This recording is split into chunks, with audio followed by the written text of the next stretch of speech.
Hello à toi, je m'appelle Sophie, je te souhaite la bienvenue pour cette prédication. Et vraiment profite à fond et puis vraiment ouvre aussi ton cœur à ce qui pourrait te parler et ce qui pourrait te toucher pendant cette prédication.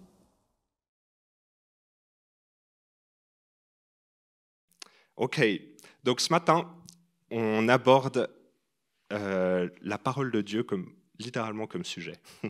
Je pensais parler sur la Bible comme parole de vie, vraiment. Et là, on est à un petit épisode hors sujet, hors série, pardon.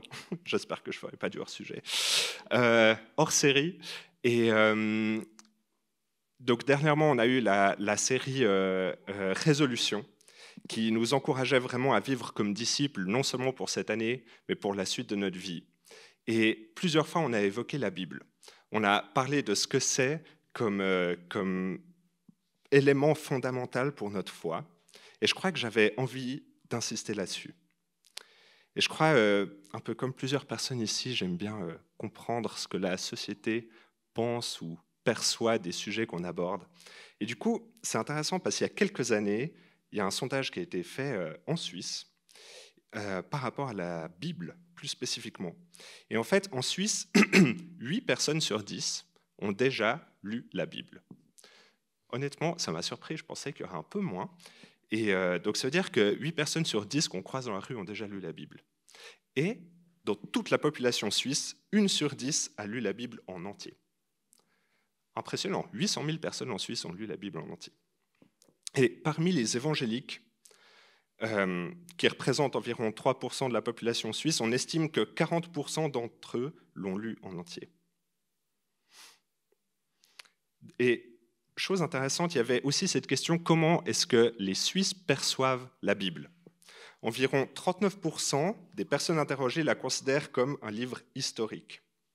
Environ 34% comme la parole de Dieu. 28% comme une référence culturelle. Et là, tu dis, attends, il accumule les pourcents. Non, il y avait plusieurs catégories différentes. Et 18% comme un livre de sagesse, 15% comme un recueil de contes et légendes, et quand même 5% qui pensent que la Bible est un livre dangereux. Ok, on va voir ça aujourd'hui. Donc, ce que je trouve intéressant, c'est que la Bible, elle a encore énormément de valeur aujourd'hui. Voltaire disait il y a 250 ans, un siècle après ma mort, on aura oublié la Bible. Je pense qu'il doit se retourner dans sa tombe aujourd'hui, vu que c'est encore aujourd'hui le livre le plus lu au monde. Et de loin, Harry Potter arrive en 3e, Le Seigneur des Anneaux en 4e. Non, vraiment, ça a une importance prépondérante, mais énorme. Aujourd'hui, la Bible a encore énormément de choses à dire, et les gens s'en rendent conscience. Et souvent, on parle de la Bible, mais finalement, qu'est-ce que c'est à part une accumulation de plusieurs pages ? Et je crois que c'était aussi important, du coup, je vais juste expliquer quelques petits aspects qui sont quand même vachement importants sur qu'est-ce que c'est la Bible vraiment. Donc premièrement, quand on parle d'un livre, ce n'est pas totalement vrai, parce que c'est plutôt 66 livres qui sont condensés en un seul. Et il y a plein de styles différents, que ce soit poétique, que ce soit des épopées, que ce soit historique, que ce soit des témoignages oculaires directs. Et du coup, tu ne peux pas interpréter les jours de la Genèse comme les jours de Jésus mort et qui est ressuscité. Il y a des choses qui sont interprétées différemment. Et chose intéressante, c'est qu'il y a vraiment une consistance interne. Donc justement, il y a 66 livres, environ 40 auteurs différents, écrits en 3 langues, répartis sur environ 1500 ans. Et pourtant, tous pointent vers l'image d'un Dieu qui a créé l'homme et la femme, qui ont péché, dont Dieu a donné un chemin pour restaurer la relation de toute chose avec lui, et par sa grâce incarnée dans la mort et la résurrection de Jésus. Donc en fait, ces 66 livres, ces 40 auteurs, ces 1500 ans d'histoire, pointent vers la même image de Dieu. En plus de ça, les manuscrits sont plausibles. Il y a certains événements historiques, on prend peut-être une dizaine, voire une centaine de références historiques pour justifier, comprendre un petit peu ce qui s'est passé. Et pour le Nouveau Testament, on estime aujourd'hui qu'il y a 5000 références qui justifient les actes qui sont décrits dans le Nouveau Testament. Et parmi ces 5000, il n'y en a aucune qui a remis en question de manière importante le témoignage et la vie de Jésus. En plus de ça, il y a des prophéties réalisées. Donc, dans tout l'Ancien Testament, la première partie de la Bible, si vous voulez, la plus ancienne, il y a beaucoup de prophéties qui se sont réalisées à l'interne, mais aussi sur la vie de Jésus. On considère qu'il y a 300 prophéties qui ont été faites sur la vie de Jésus, et toutes se sont réalisées. Donc, il est raisonnable de penser qu'on peut voir la Bible vraiment comme la parole de Dieu et comme référence solide sur laquelle on peut appuyer nos vies. Et je crois qu'aujourd'hui, on est dans une ère où on a tendance à vouloir un peu tout déconstruire, à vouloir tout comprendre, le pourquoi du comment de mon éducation, de la famille, du système politique dans lequel j'évolue, etc. Et on défait toutes ces petites pièces pour comprendre chacune de ces pièces individuellement. Et je pense que jusqu'à un certain point, c'est intéressant. Mais quand on construit rien après avec ça, ça génère juste de l'anxiété et plein de pièces détachées. Et je crois qu'on a besoin de références, de construction solides qu'on cherche à comprendre, mais qui sont toujours solides. Et la Bible, je crois vraiment qu'elle fait partie de ces repères. Donc aujourd'hui, on va prendre un passage dans le Nouveau Testament, dans la deuxième lettre à Timothée. Donc pour le contexte, le Nouveau Testament, c'est la deuxième partie qui décrit plus la vie de Jésus et l'après, juste après, quelques années. Et Paul, il est dans ce juste après. C'est un peu un disciple tardif de Jésus, si vous voulez. Et il lui-même a eu une révélation incroyable sur qui était Dieu. Et après ça, il dédie toute sa vie à ça. Et il a des disciples, encore si on veut. Donc, les disciples continuent à s'agrandir, à se reproduire. Et Timothée, c'est un de ses protégés. Et à ce moment-là, Paul, il est en prison à Rome. Et il écrit une lettre à Timothée, son protégé. On va lire le passage ensemble. Donc c'est dans 2 Timothée, chapitre 3, versets 10 à 16. Le découpage a voulu qu'après, ça soit chapitre 4, versets 1 à 5. Donc c'est tout à la suite. Pour toi, tu as suivi de près mon enseignement, ma conduite, mes résolutions, ma foi, ma douceur, ma charité, ma constance, mes persécutions, mes souffrances. À quelle souffrance n'ai-je pas été exposé à Antioche, à Icône ou à Lystre? Quelle persécution n'ai-je pas supportée? Et le Seigneur m'a délivré de toutes. Or, tous ceux qui veulent vivre pieusement en Jésus-Christ seront persécutés. Mais les hommes méchants et imposteurs avanceront toujours plus dans le mal, égarant les autres et égarés eux-mêmes.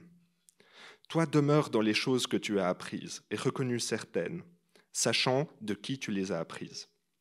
Dès ton enfance, tu connais les saintes Écritures qui peuvent te rendre sage, à salut par la foi en Jésus-Christ. Toute Écriture est inspirée de Dieu et utile pour enseigner, pour convaincre, pour corriger, pour instruire dans la justice, afin que l'homme de Dieu soit accompli et propre à toute bonne œuvre. Je t'en conjure devant Dieu et devant Jésus-Christ qui doit juger les vivants et les morts, et au nom de son apparition et de son royaume. Prêche la parole, insiste en toute occasion, favorable ou non, reprend, censure, exhorte avec toutes les douceurs et en instruisant. Car il viendra un temps où les hommes ne supporteront pas la saine doctrine, mais ayant la démangeaison d'entendre des choses agréables, ils se donneront une foule de docteurs selon leurs propres désirs, détourneront l'oreille de la vérité et se tourneront vers les fables. Mais toi, sois sobre en toutes choses, supporte les souffrances, fais l'œuvre d'un évangéliste, remplis bien ton ministère. Intense, hein? Je vais boire un petit coup.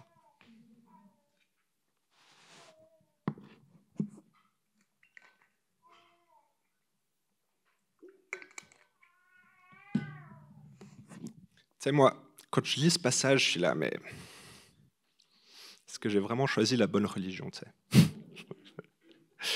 À aucun moment, ça dit que le christianisme sera facile. Bien au contraire. Mais pourtant, Paul, il persévère et il sait que c'est juste. Et à ce moment-là, il demande à la fin de la lettre de Timothée d'amener de la nourriture, d'amener un manteau, parce que c'est sûrement bientôt l'hiver. Et peut-être qu'il va se faire exécuter. Et ça, c'est difficile à entendre. Et je crois qu'il y a quand même de l'espoir en fait là-dedans. Et l'espoir, il le trouve dans la parole de Dieu.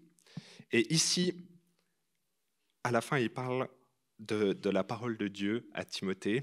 Il faut bien se rendre compte qu'à ce moment-là, il n'y avait pas encore la Bible. C'était l'Ancien Testament, mais c'était l'Ancien Testament avec les prophéties, les 300 dont on parlait avant, qui se sont réalisées dans la vie et la mort de Jésus. Et c'est ça qui pousse la foi de Paul. Et Paul, il parle aussi d'autres personnes dans cette seconde lettre à Timothée qui ont sûrement des faux enseignements.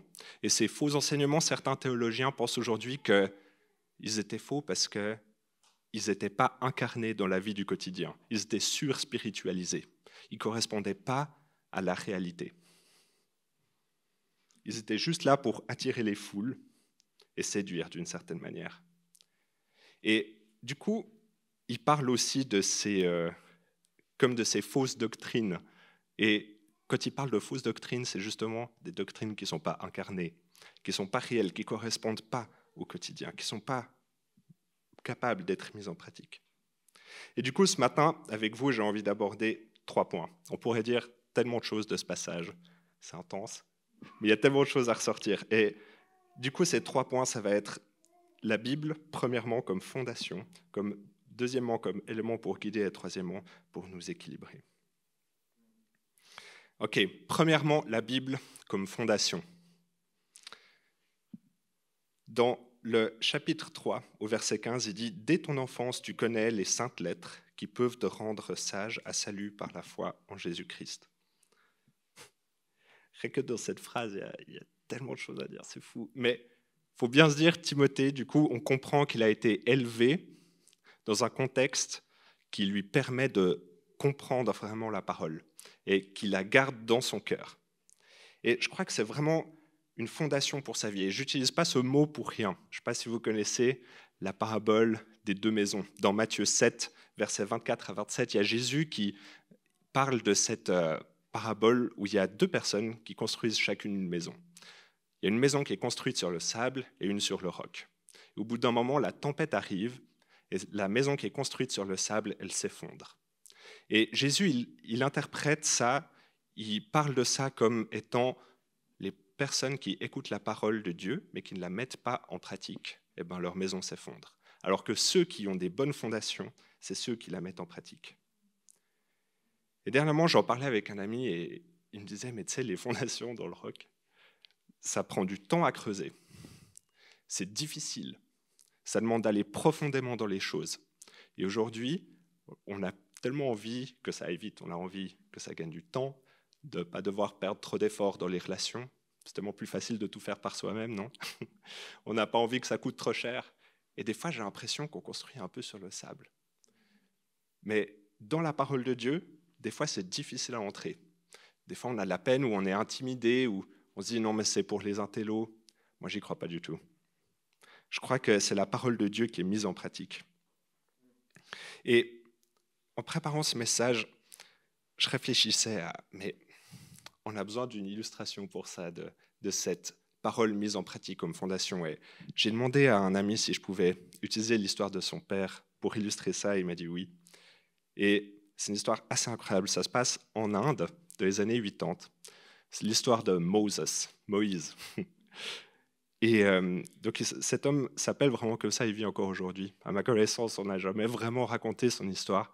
Et donc c'est un homme indien, père de famille.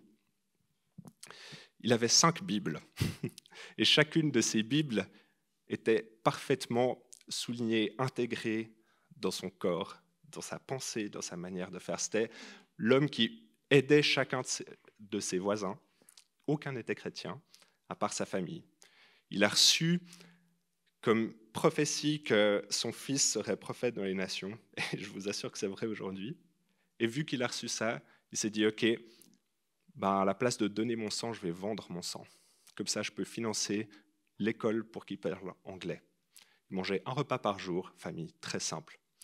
Et un jour, Moïse, il voit ses enfants se battre avec les voisins, et il arrive, il va les séparer, il renvoie chaque enfant chez eux. Il faut bien comprendre que pour un enfant hindou de recevoir l'ordre d'un chrétien, ça ne passait pas du tout. Et du coup, dans ce contexte-là, les 7 voisins hindous se sont alliés, ils ont engagé des hommes de main pour aller tabasser Moïse. C'est ce qui est arrivé. Quelques jours plus tard, des hommes ont entouré cet homme, ils l'ont tabassé, lui ont même lancé un gros caillou juste sur un œil et il a perdu la vue. Il a dû aller 3 mois à l'hôpital. Et pendant ces 3 mois, chaque jour, sa famille venait le voir. Et puis ses fils lui disaient « Mais tu sais, papa, on peut te venger. Enfin, j'apprends les arts martiaux, etc.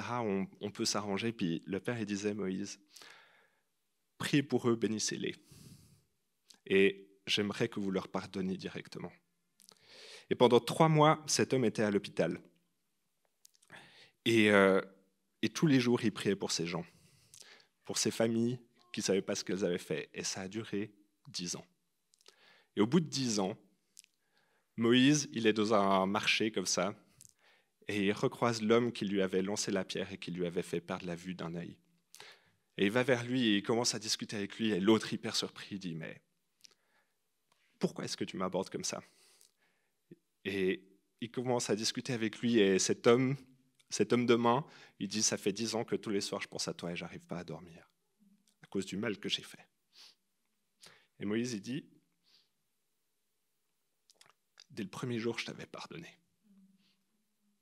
3 semaines plus tard, cet homme, il donne sa vie à Jésus. Et aujourd'hui, il est pasteur. Moi, ça me touche trop, ce genre d'histoire. Je ne peux pas rester indifférent. Et c'est la fondation de la parole même de Dieu qui a permis ça. C'est Dieu incarné, mis en pratique, qui, lorsque la tempête arrive, les fondations, elles tiennent bon. Et non seulement elles permettent à la maison de tenir, mais elles permettent de bénir d'autres personnes. Et c'est ça dont Jésus parle, quand il parle de fondation. Et aujourd'hui, peut-être tu entends cette histoire et tu te dis, mais on ne peut pas vraiment parler de persécution des chrétiens chez nous. C'est difficile de dire ça en Suisse. Mais je discutais avec un autre ami il y a plusieurs années déjà, je ne sais plus d'où il venait, il disait, ouais, il y a 2 menaces pour notre foi. La première, c'est la persécution, et la deuxième, c'est le confort. Et aujourd'hui, dans un des pays les plus riches du monde, on est tellement confortable. Et j'ai l'impression qu'on oublie un petit peu de s'appuyer vraiment sur la parole de Dieu. Et dès qu'il y a une tempête qui arrive, on ne sait plus vraiment quoi faire. Et il n'y a pas de mal à ça. Que les tempêtes arrivent, c'est prévu. Dieu permet ça. Mais c'est juste pour qu'on puisse travailler notre caractère, creuser les fondations. Et je crois vraiment que la parole de Dieu est une fondation pour ça. Et ce confort, peut-être que c'est simplement ton travail. Peut-être que tu t'identifies beaucoup à ce que tu fais. Ou peut-être que c'est le quotidien que tu as et dès qu'il y a un enfant qui arrive, ça chamboule tout. Je ne suis pas encore arrivé à ce stade-là dans ma vie, mais quand je vois mes amis autour de moi, je suis là, waouh, le confort va changer. Ou peut-être que c'est une personne que tu as comme exemple qui, du jour au lendemain, te déçoit. Peut-être c'est un mentor où tu apprends qu'en fait, il a trompé sa femme. Et ça fait mal. Et ça peut être une tempête. Ou peut-être que tu as reçu un énorme héritage. Et qu'est-ce que tu fais avec cet argent ? Ou peut-être que simplement tu as envie de toujours te sentir bien, tu fais beaucoup de méditation pour ça, et c'est bien, je pense qu'il y a des bonnes choses là-dedans, mais du coup, qu'est-ce que tu fais quand l'anxiété arrive ? Quand il y a toutes ces questions-là, je crois que c'est important qu'on ait des repères, pas qu'on déconstruise chaque chose pour finalement avoir plein de pièces détachées qui ne tiennent plus du tout ensemble. Et du coup, moi j'aurais envie de te poser la question, et je vais laisser un petit moment pour réfléchir à ça. Et cette question, c'est simplement, quelle a été la dernière fois que j'ai eu une tempête dans ma vie ? Quel a été mon repère, ma fondation ? Est-ce que c'était peut-être ma famille, mes amis ? Peut-être c'est une bonne chose. Mais est-ce que mon premier réflexe, c'était de retourner vers Dieu, vers sa parole ? Et je te laisse réfléchir à ça. Quelle a été la dernière fois que j'ai eu un gros défi dans ma vie, une tempête? Et juste réfléchir sans culpabilité, sans rien, juste te dire, OK, où est-ce que j'ai été chercher un repère du réconfort? Je laisse 30 secondes juste pour réfléchir un peu à ça.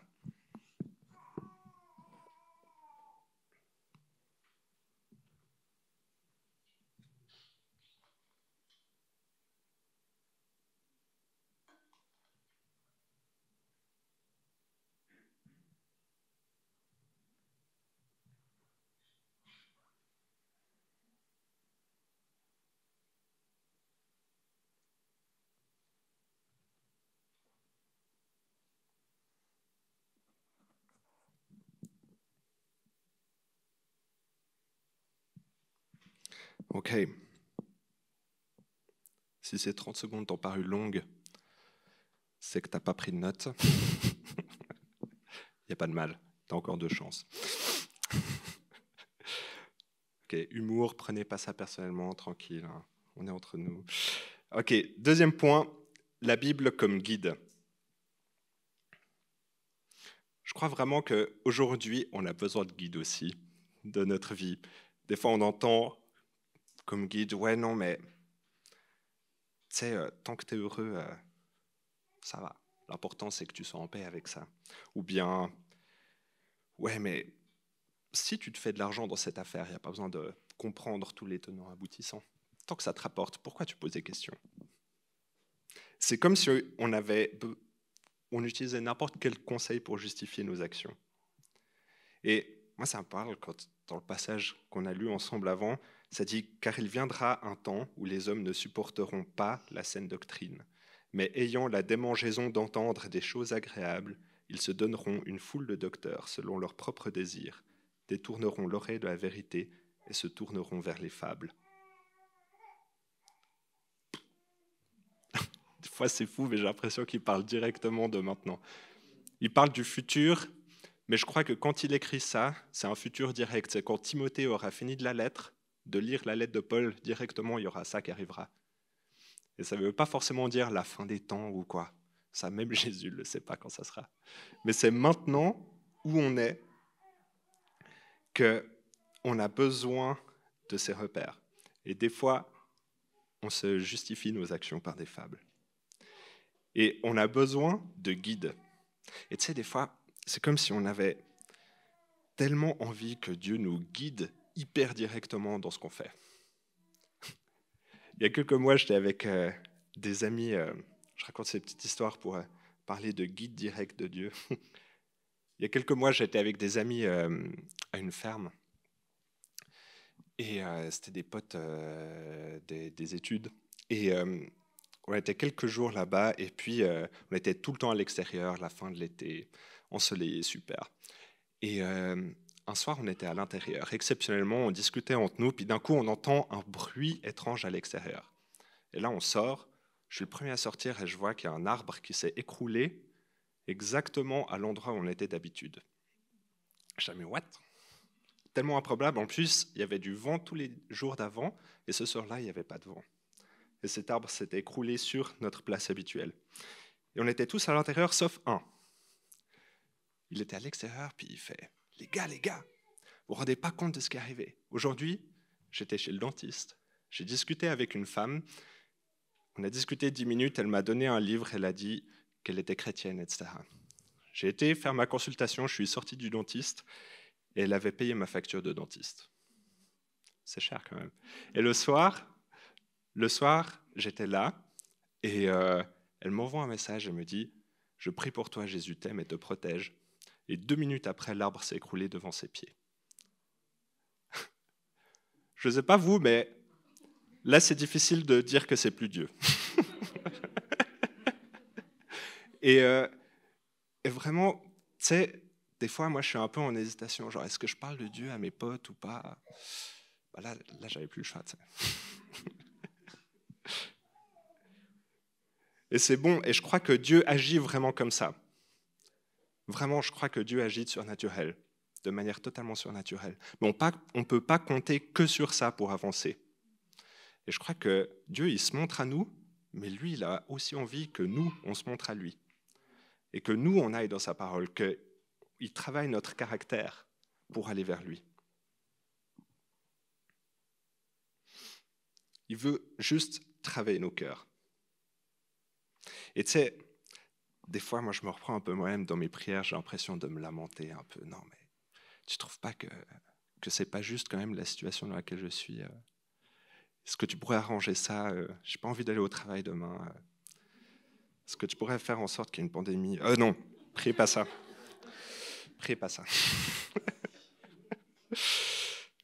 Non, mais tu sais, des fois, tu as juste l'impression de prier pour notre confort. Mais je crois vraiment que la Bible, c'est un vecteur essentiel pour apprendre à connaître Dieu. La Bible en elle-même, elle ne sert à rien si tu l'utilises juste pour ta propre connaissance. Mais si c'est pour être en relation avec Dieu, alors là, ça fait tout son sens. Et je crois vraiment qu'on a tellement besoin de retourner vers elle. Peut-être que tu as un copain ou une copine et tu te poses des questions de qu'est-ce que Dieu penserait de cette relation? Alors peut-être, avant d'aller directement en parler à Yves, pour demander son avis, je te conseillerais de lire peut-être 1 Corinthiens 13, qui parle de l'amour. Ou peut-être que tu te poses des questions sur le sens de ton travail. Peut-être que tu as l'impression que tu ne fais pas grand-chose. Je te conseillerais de lire une fois l'Ecclésiaste. Mais pas que. Ça t'autorise de déprimer un peu, mais aussi de lire d'autres éléments dans la Bible. Non, mais vraiment, je crois que c'est essentiel. Même l'Ecclésiaste, on l'oublie. Peut-être que tu as juste envie de louer. Il y a plusieurs psaumes qui sont bons pour ça et qui mettent les mots sur qui est Dieu. Peut-être que tu te poses des questions sur comment agir avec ton voisin. Tu sais quoi, tant que tu y es, lis tout un évangile. Marc, il est super concret. Peut-être que tu as juste besoin de revoir des bases dans ta vie de foi. À ce moment-là, je te conseille vraiment de lire Jacques. C'est très condensé et je te promets que tu pourras avoir tout ce qu'il faut avec ça. Et peut-être que tu as l'impression d'être un peu dans un désert dans ta vie en ce moment. Je te conseille juste de lire Matthieu 4 et Luc 4, qui parlent de Jésus dans le désert. Et je crois que c'est des guides tellement importants, non seulement pour nous, dans notre vie, concrètement, mais aussi pour comprendre qui est Dieu.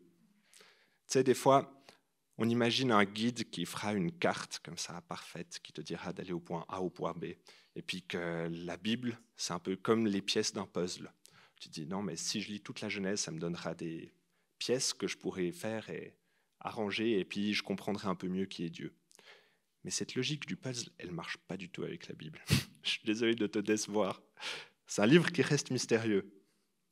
Vraiment, je crois, à chaque fois que tu rajoutes une pièce, tu te rends compte qu'en fait, il y a 2 autres pièces qui manquent.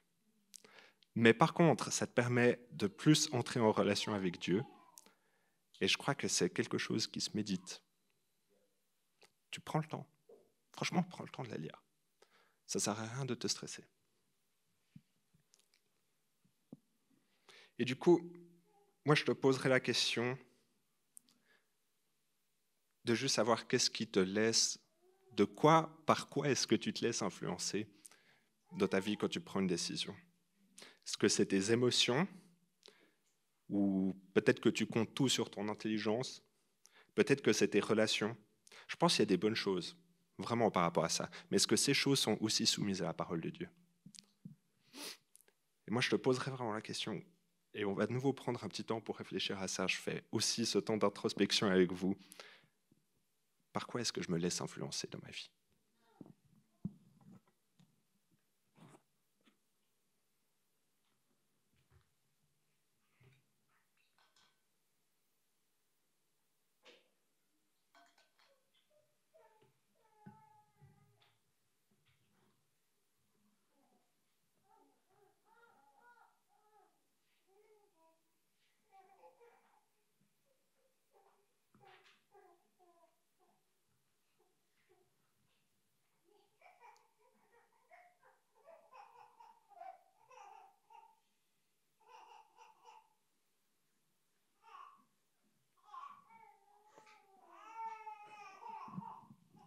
All right. 3e, dernier point, la Bible pour équilibrer. Et je crois que c'est vraiment important de penser, aussi peut-être s'introspecter un peu soi-même. Je ne sais même pas si ce verbe existe, mais réfléchir à est-ce que la Bible nous équilibre. Parce que des fois, j'ai l'impression de voir un peu les deux extrêmes. Soit de rencontrer des gens qui ont été tellement matraqués par l'importance de lire la Bible qu'ils se disent non, mais ça me saoule, j'ai plus envie d'avoir affaire à ça. Ou bien au contraire, qui se disent ah, mais tu sais, genre, je vis tellement de choses incroyables avec Dieu, j'ai pas besoin de lire sa parole. Et tu sais, il y a un peu les deux extrêmes, puis tu es là. En fait, je suis pas sûr que l'un et l'autre soient justes, tu vois. Je crois que la Bible elle est vraiment là pour nous équilibrer dans notre relation avec Dieu. Et tu sais, c'est comme dans une relation avec un être humain normal. Ok, je sais pas si vous connaissez Manon, la femme la plus extraordinaire du monde. Je le dis en toute objectivité, vu que c'est ma femme. Eh bien, avec elle, si notre relation, ça se résumait à juste qu'on se serve mutuellement parce que c'est pratique, que des fois je fais la lessive, des fois je cuisine, des fois je vais au marché, je rencontre les mères de famille du quartier, c'est marrant. Je suis un peu le seul gars là au milieu, tu sais. Si notre relation, elle se résumait juste à ça, ça irait pas. Et si notre relation, c'était juste la sexualité, juste des temps intimes, et que tout le reste, je n'ai pas envie parce qu'en fait, c'est trop compliqué, j'ai pas envie de parler de mes émotions, j'ai pas envie de l'aider, que c'était un peu juste ma sex friend, à ce moment-là, on ne construirait pas grand-chose. Tout comme si notre relation, c'était juste d'échanger, et puis peut-être on passe des bons moments. Si c'était juste ça, ça serait un peu sec aussi. Et ça ne veut pas dire que ces choses individuellement sont mauvaises ou bonnes. C'est juste qu'on a besoin d'équilibrer, que toutes ensemble, elles forment notre relation, elles équilibrent notre relation. Et je crois qu'avec Dieu, on a aussi besoin de cet équilibre. On a aussi besoin d'utiliser la Bible comme élément d'équilibre dans notre foi, dans notre relation, dans notre pratique avec Dieu. Et pour ça, j'ai une illustration qui m'avait pas mal parlé. C'est Ellis Potter. Je ne sais pas si vous connaissez un homme qui habite en Suisse, d'ailleurs, qui est pasteur dans une église juste à côté, là. Et ancien moine bouddhiste zen pendant 10 ans. Il s'est converti au christianisme. Il a été un disciple pendant longtemps de Francis Schaeffer. Pour ceux qui connaissent, c'est déjà un certain temps, mais qui a fondé l'Abri en dessus de Glion. Bref, quelqu'un d'hyper intéressant. Et il illustrait l'équilibre dans notre foi de cette manière. Il insistait sur le mot Brie, B-R-I-E, comme le fromage. Oder Bier, wenn du Deutsch bist. Si le germanique te parle plus, c'est la bière, peut-être. Non, mais B-R-I-E, c'est comme les 4 angles d'un carré. Et si tu veux, ce carré, ça représente ta foi. Et imagine, tu mets ton doigt au milieu du carré, et du coup, si un des angles, il penche un peu trop, ça déséquilibre l'ensemble. Et l'important, c'est que ce carré soit en équilibre. Et ces 4 lettres, ça représente 4 éléments fondamentaux de notre foi. Le premier, c'est la Bible, le B. On en a déjà parlé. Le deuxième, c'est R. C'est, si on veut, la raison ou la réflexion. Comment est-ce que tu réfléchis par rapport à la Bible, par rapport à ce que tu vis, par rapport à ce que l'Église te dit, par rapport aux relations que tu as? Peut-être c'est la raison, peut-être que tu as besoin de prouver chaque chose. Mais ce n'est pas tout. Il y a la Bible, il y a la raison, il y a aussi l'institution, si on veut, le I. Et l'institution, peut-être, c'est la liturgie ou la communauté dans laquelle tu es, ou les traditions sur lesquelles tu t'es peut-être construit une communauté. Et le quatrième, le E, c'est l'expérience. Et ce que tu vis au quotidien, peut-être comment tu mets tes éléments en pratique, peut-être comment tu vis ce E, cette expérience, cette parole de Dieu dans ta vie. Et ces 4 éléments, ils ont besoin d'être en équilibre. Tu ne peux pas juste baser ta foi sur la réflexion. Sinon, elle est sèche, sinon elle se déséquilibre totalement. Tout comme tu ne peux pas baser ta foi uniquement sur la lecture de la Bible. tu as aussi besoin du I, de l'institution, des relations. Tu as aussi besoin de vivre, d'expérimenter ce que tu lis. Et je crois que vraiment ce B-R-I-E, moi c'est une image qui me parle beaucoup. Et du coup, je vous conseillerais de juste écrire ces 4 mots, ces 4 lettres dans vos notes. Et je vais le faire avec vous, de se dire, OK, pour chacun, vous attribuez un chiffre entre 1 et 10 pour vous dire, OK, ben, peut-être le 8, 9, c'est où je suis le meilleur ou la meilleure, et peut-être le 1, 2, 3, c'est où je suis le moins bon et où j'ai encore peut-être des progrès à faire. On va prendre juste un petit temps pour qu'on fasse ça, chacun individuellement. B-R-I-E. Bible, réflexion, institution et expérience.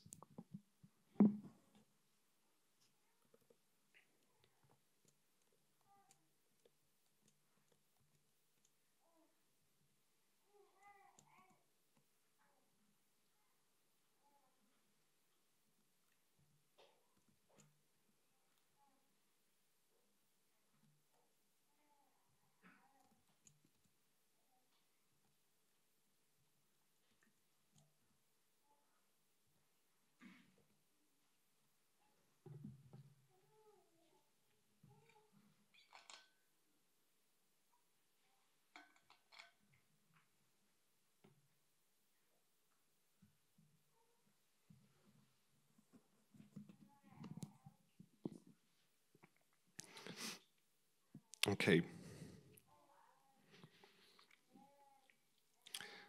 Pour finir, peut-être que tu te dis, mais c'est quoi, je ne comprends pas ça. Cette Bible, c'est autant une fondation, mais qui ne vous empêche pas d'avoir des défis. C'est autant un guide, mais on n'arrivera jamais à avoir une image complète. C'est autant un équilibre, mais il est tout le temps changé selon notre vécu. Et peut-être que tout ça, ça te paraît un peu abstrait. Mais je crois que si on met en pratique ce que la Bible dit, ça paraît tout de suite beaucoup moins abstrait et beaucoup plus concret. Et tu sais, des fois tu te dis, mais si seulement je comprenais vraiment bien le livre d'Ésaïe, à ce moment-là, je pourrais être chrétien. C'est compliqué le livre d'Ésaïe, je ne te conseille pas de commencer avec ça. En plus, c'est long. Mais lis vraiment ce que tu lis. Tu sais, j'ai un ami, ça fait 2 mois que tous les jours, il lit 1 Corinthiens 13. Tous les jours. Et il y a plein d'autres livres qu'il ne connaît pas. On a parlé de Gédéon, il ne connaît pas. On a parlé de plein d'histoires, il ne connaît pas.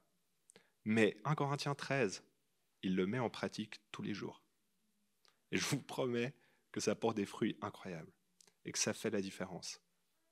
Et je crois vraiment, si on arrive à mettre ces éléments en pratique, ça fera toute la différence. Et du coup, je te donne juste quelques clés super concrètes pour que peut-être à partir de ce soir, demain, tu puisses te dire « Ah ben, je vais commencer ». Du coup, si tu n'es pas habitué, commence par un petit peu, même un verset par jour ou un chapitre. Mais tu sais quoi, prends le temps de lire. Lis-le vraiment, laisse-le s'imprégner dans tes pensées, dans ton cœur. Deuxième chose, utilise des guides.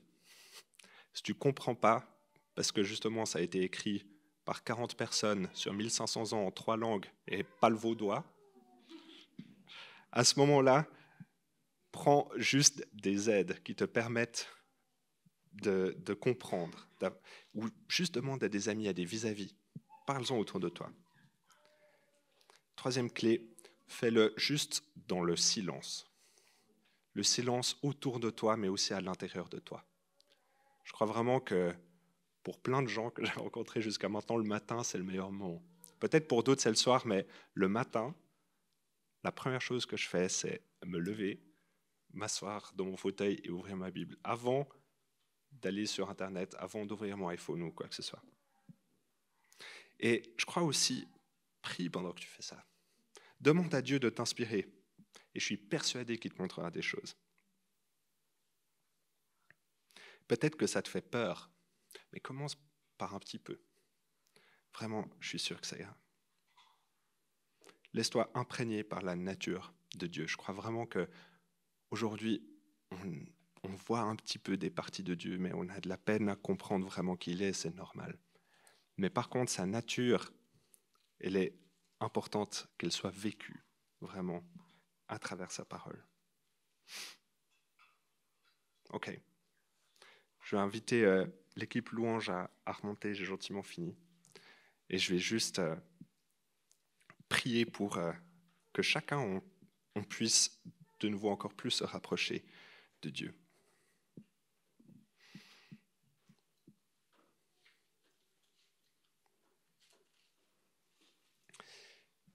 Merci Seigneur parce que tu es avec nous. Tu as été présent physiquement il y a 2000 ans sur cette terre, mais ta nature, ta parole est encore là devant nous. Seigneur, merci pour l'accès tellement facile qu'on a à ta parole. Et je te prie vraiment que tu puisses encore plus développer une passion pour toi, que ta parole puisse être un catalyseur, je crois vraiment, pour se rapprocher de toi.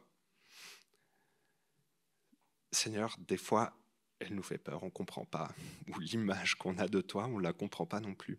Mais Seigneur, je te prie vraiment que ta passion, ta paix, ton amour pour toi, pour les autres et nous-mêmes puissent encore grandir.